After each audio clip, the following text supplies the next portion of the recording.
आज का जो हमारा क्लास का टॉपिक रहेगा वो रहेगा profit and loss appropriation account कि हम पार्टनरशिप अकाउंट्स में profit and loss appropriation account कैसे बनाते हैं। जैसे कि आपको बताया गया था कि सोल प्रोप्राइटरशिप और पार्टनरशिप में क्या अंतर है अकाउंट्स के प्रिपरेशन को लेकर, जिसमें आपको बताया गया था कि सोल प्रोप्राइटरशिप में हम ट्रेडिंग अकाउंट बनाते हैं, प्रॉफिट एंड लॉस अकाउंट बनाते हैं और फिर बैलेंस शीट बनाते हैं। क्लियर? उसी तरीके से पार्टनरशिप अकाउंटिंग में भी ट्रेडिंग अकाउंट बनता है, प्रॉफिट एंड लॉस अकाउंट बनता है और प्रॉफिट एंड लॉस के बाद सीधे बैलेंस शीट नहीं बनती है। क्लियर?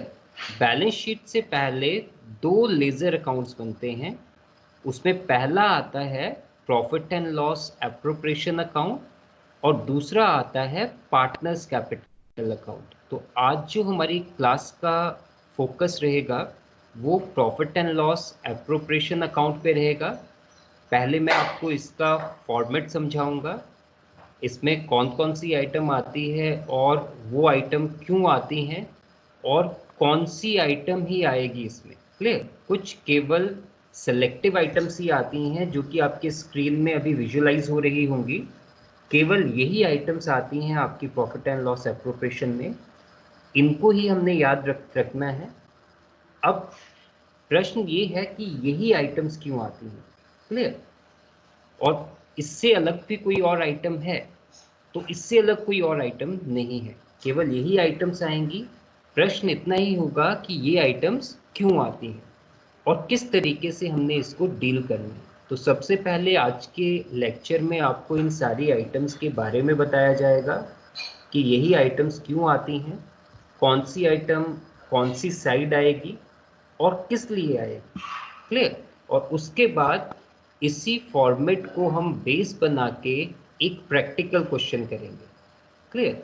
सो आज की क्लास का जो टॉपिक रहेगा वो प्रॉफिट एंड लॉस एप्रोप्रिएशन की वर्किंग रहेगी। अब एक चीज इसमें समझ लीजिए कि profit and loss appropriation account क्या होता है पहले तो। क्लियर?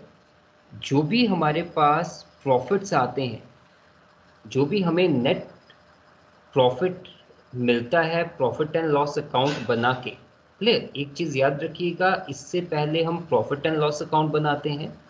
उस प्रॉफिट एंड लॉस अकाउंट से अगर प्रॉफिट आएगा, क्लियर, तो वो डेबिट साइड में होगा। वो डेबिट साइड का प्रॉफिट उठा के हम क्रेडिट साइड में लिखेंगे। क्लियर? क्रॉस ट्रांसफर करेंगे, है ना।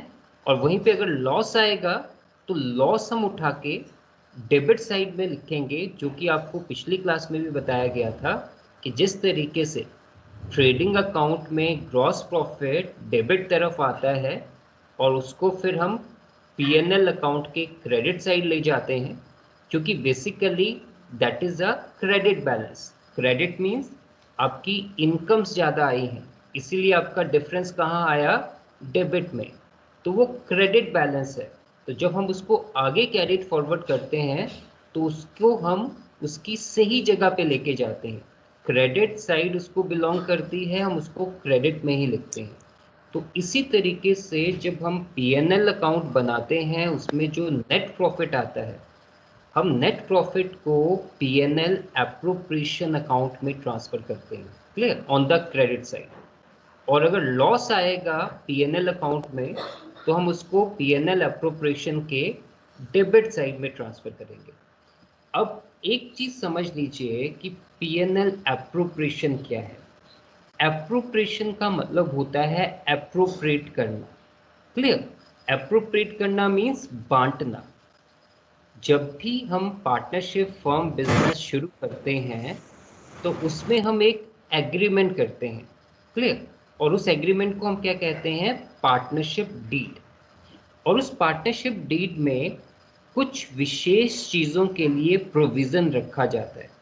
जैसे कि अगर आपने पार्टनरशिप डीड की कंटेंट्स देखे होंगे तो उसमें रखा जाता है कि अगर पार्टनर ड्राइंग करेंगे तो पार्टनर से इंटरेस्ट लिया जाएगा कि नहीं लिया जाएगा। अगर लिया जाएगा तो इंटरेस्ट ऑन ड्राइंग किस रेट से लिया जाएगा, ये आपके पार्टनरशिप डीड में दी होती है। इसके अलावा अगर पार्टनर्स को कैपिटल पे इंटरेस्ट दिया जाएगा तो कितना दिया जाएगा, ये भी आपके पार्टनरशिप डीड में स्पेसिफाइड होता है। इसके अलावा सैलरी दी जानी है पार्टनर्स को, कमीशन दी जानी है पार्टनर्स को, ये भी आपके पार्टनरशिप डीड में स्पेसिफाइड होता है। और वहीं पे जब पार्टनरशिप डीड बनती है, मीन्स एक एग्रीमेंट जब होता है पार्टनर्स के बीच में, तो उस एग्रीमेंट के तहत ही पार्टनर डिसाइड करते हैं कि क्या हम कुछ रिजर्व में भी रखेंगे। क्लियर? ऐसा तो नहीं है कि पूरा प्रॉफिट हम बांट लेंगे सारी आइटम्स को एडजस्ट करने के बाद,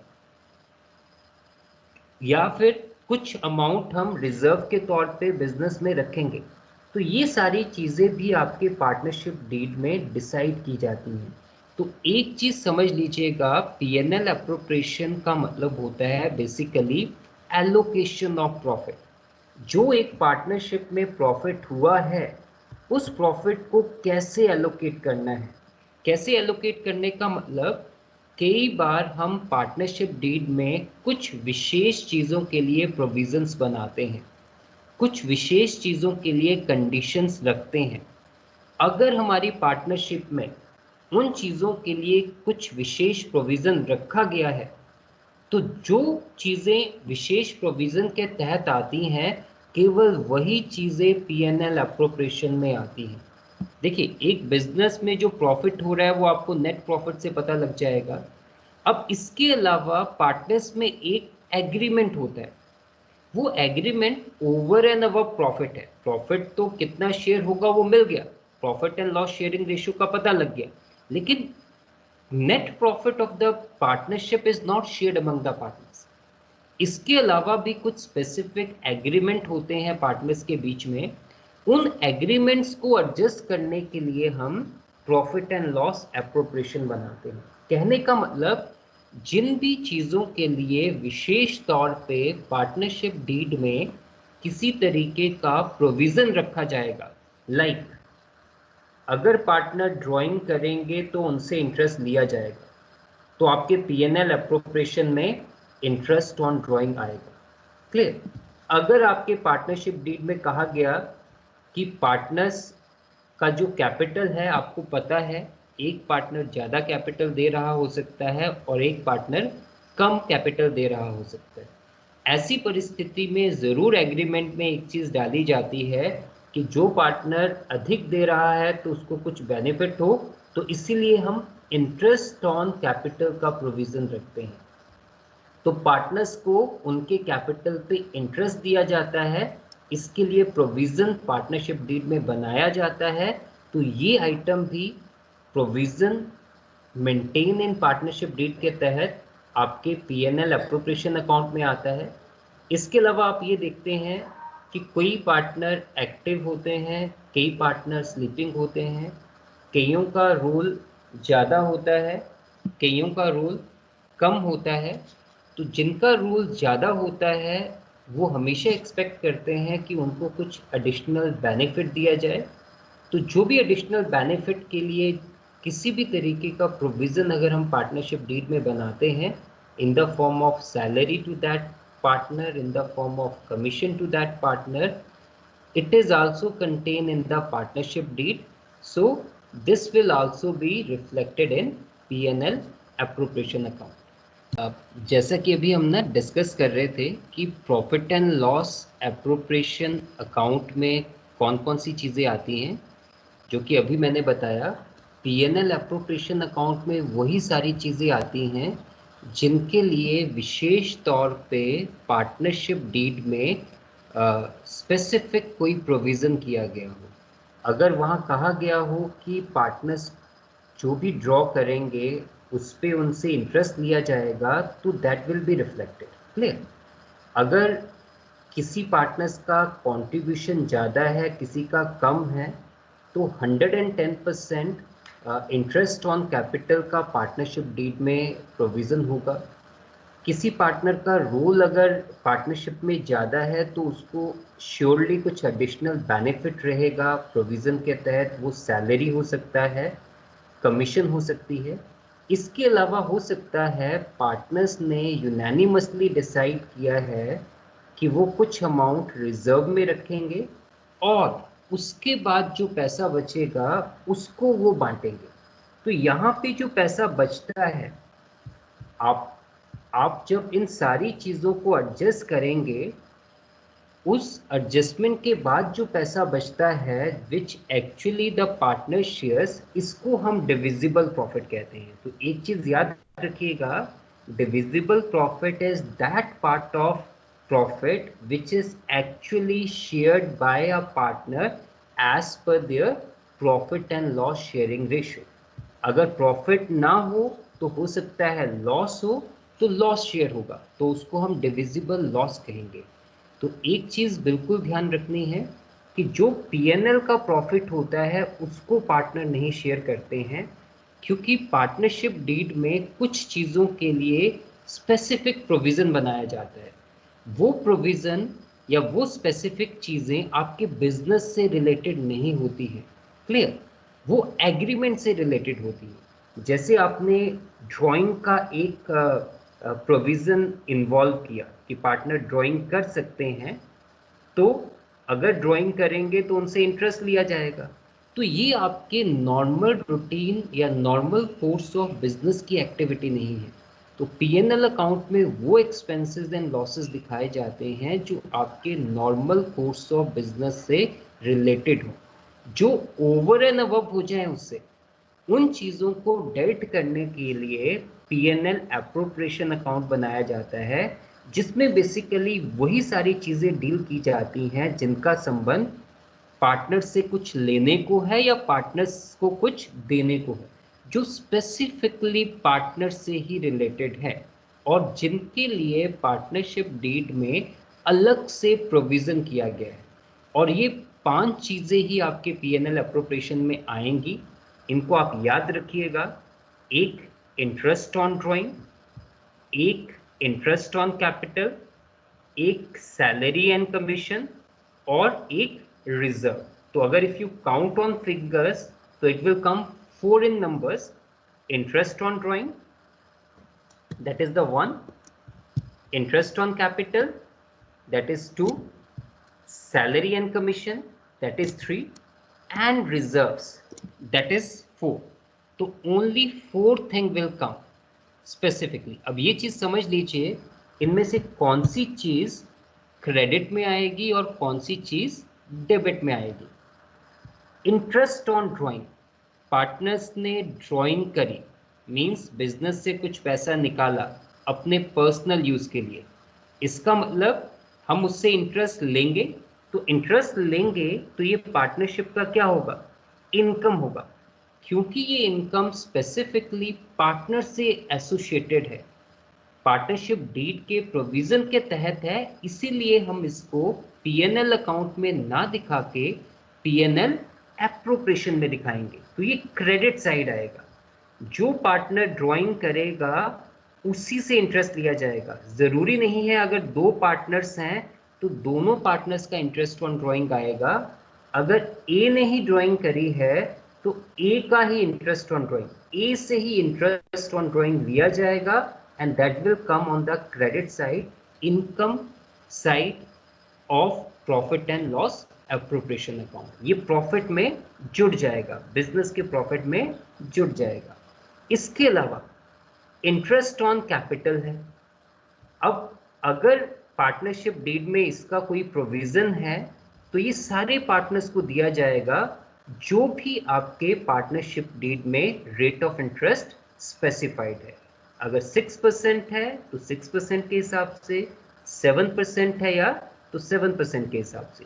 तो ये तो सारे पार्टनर्स को ही दिया जाएगा। अगर 2 पार्टनर्स हैं ए एंड बी तो ए एंड बी को दिया जाएगा अकॉर्डिंग टू देयर कैपिटल, और अगर 3 है तो तीनों को दिया जाएगा A B and C according to their Capitals.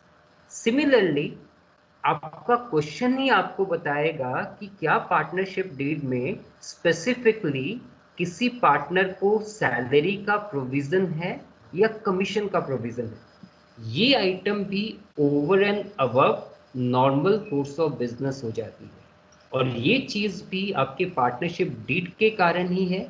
और तीसरी चीज, इसका भी रिलेशन केवल पार्टनर से ही है, तो it will only come in profit and loss appropriation account, क्योंकि profit and loss appropriation account का मतलब है प्रॉफिट को एलोकेट करना पार्टनर्स के विद इन। जो जो चीजें पार्टनर से रिलेटेड हैं, जो लेने को हैं, इस लेजर अकाउंट में उनको क्रेडिट की तरफ दिखाना, जो उनको देने को है उनको डेबिट की तरफ दिखाना, और उसके बाद जो प्रॉफिट का बचना है उसको फाइनली पार्टनर को profit and loss sharing ratio में आपस में बांटना। क्लियर? इसमें लास्ट चीज जो आती है वो रिजर्व है। रिजर्व तभी आएगा जब पार्टनरशिप डीड में पार्टनर सहमत होंगे कि हम अपने प्रॉफिट का, और ये रिजर्व हमेशा प्रॉफिट का कुछ परसेंटेज पे निकाला जाता है, जो भी आपके क्वेश्चन में दिया होगा 5%, 10%, तो that will be calculated on the profit, clear, which has arisen in the business, clear, before making the appropriation, जिसमें अभी तक कोई चीज एप्रोप्रिएट नहीं की गई है, इंटरेस्ट ऑन ड्रॉइंग को एडजस्ट नहीं किया गया है, इंटरेस्ट ऑन कैपिटल को एडजस्ट नहीं किया गया है, सैलरी एंड कमीशन को एडजस्ट नहीं किया गया है, ऐसा प्रॉफिट जिसमें से ये सारी चीजें ना तो अभी माइनस हुई हैं ना तो अभी प्लस हुई हैं, मींस बेसिकली दिस अमाउंट, इस अमाउंट पे generally this reserve is calculated. इसका सर्टेन परसेंटेज आपको क्वेश्चन में दिया होगा, जो कि हम अपकमिंग क्वेश्चन में करेंगे, आपको समझ आ जाएगा। इसके बाद अगर क्रेडिट साइड का टोटल ज्यादा आता है तो you will get a profit for division among partners in their P&L ratio, और अगर डेबिट का टोटल ज्यादा आता है तो you will get balance on the credit side, that will be a divisible loss which is to be divided among partners in their P&L ratio। एक चीज इसमें बस याद रखिएगा, पार्टनर्स लोन, पार्टनर्स लोन तो जरूर हमारी बैलेंस शीट में एसेट की तरफ आएगा, मींस किसी पार्टनर को फर्म ने लोन दिया, वो एसेट होगा। अगर किसी पार्टनर को फर्म लोन दे रही है तो उस लोन पे इंटरेस्ट रिसीव होगा, तो जो भी इंटरेस्ट रिसीव होगा वो P&L एप्रोप्रिएशन में नहीं आएगा, क्योंकि लोन को इंडिपेंडेंट आइटम माना गया है जिसका विशेष तौर पे कोई एप्रोप्रिएशन से रिलेशन नहीं दिया गया है। और जो भी इंटरेस्ट की बात होती है, इंटरेस्ट ऑन पार्टनर्स लोन, उसको हम कहते हैं it is always an item of charge. एक चीज बिल्कुल याद रखिएगा, interest on loan is always an item of charge, and anything which is an item of charge will be only shown in P&L account, not in P&L appropriation, despite कि इसके लिए partnership में इसका कोई प्रोविजन बनाया गया हो, लेकिन ये एक नॉर्मल रूटीन की एक्टिविटी है जहां हम अपने पार्टनर को लोन दे रहे हैं, हो सकता है हम किसी और आउटसाइडर को लोन दे रहे हैं, तो इसको हम ओवर एंड अबव मानते हैं, सॉरी बेसिकली इसको हम मानते हैं नॉर्मल कोर्स ऑफ बिजनेस की एक्टिविटी, इसीलिए इसको हम P&L अकाउंट में ही दिखाते हैं, not in P&L appropriation account.